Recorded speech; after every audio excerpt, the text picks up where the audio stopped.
Je veux prendre en témoin la presse. Même pour modifier un code électoral par rapport aux élections d'envergure nationale, il y a un délai. Je prends en garde, je prends en témoin la presse. Nous n'accepterons pas une manipulation des textes ou des tendances électoralistes. Nous ne l'accepterons pas.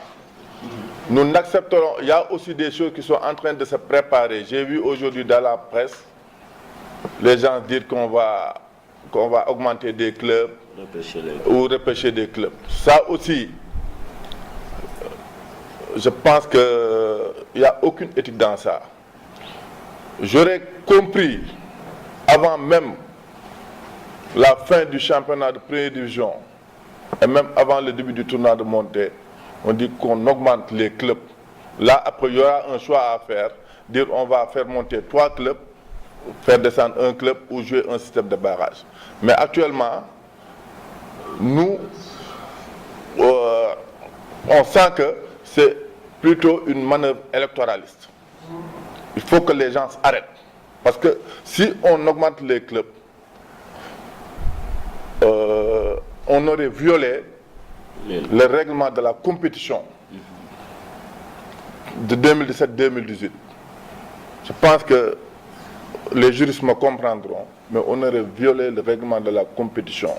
Et puis il y a des choses, pour moi, le bureau ou le comité directeur ne sont pas habilités à le faire. C'est des questions peut-être qui vont revenir à l'Assemblée générale. En tout cas, ce qu'on veut, qu'il n'y ait aucun... Les gens sont libres d'avoir des ambitions.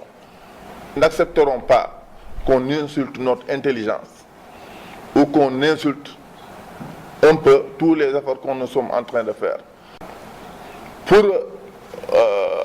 Pour procéder peut-être à une révision des textes, parce que ça devait être inclusif.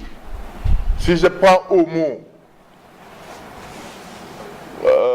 l'ancien cadre de concertation des clubs de basket, quand il s'était agi pour le CNBS de préparer des textes, si je pense que c'était Ahmed Dien qui était le porte-parole, il avait dit que ça devait être inclusif. On devait inviter tout le monde. Donc je pense que pour réviser des textes, il y a des mémoires vivantes qui sont là. Je ne peux pas comprendre qu'on révise des textes.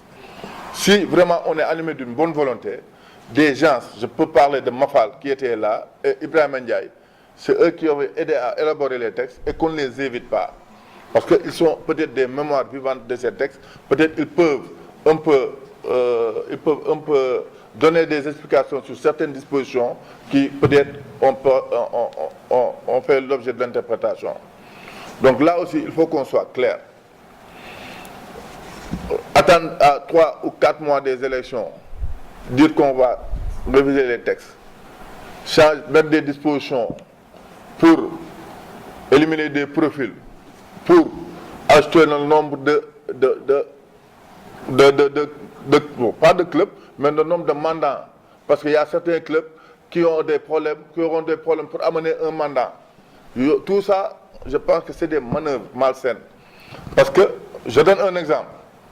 On dit que ce n'est pas les clubs maintenant qui votent, c'est les mandats qui votent. Tu te dis que voilà, je suis sûr que j'ai ces clubs, j'augmente le nombre de mandats, surtout si c'est des clubs à 2 voix, j'aurai des chances. Donc il ne faut pas, ou les dispositions concernant les élections, il ne faut pas y toucher. Ça, je pense que c'est des pratiques de bonne gouvernance qui sont même appliquées au niveau de l'État, à plus forte raison la fédération.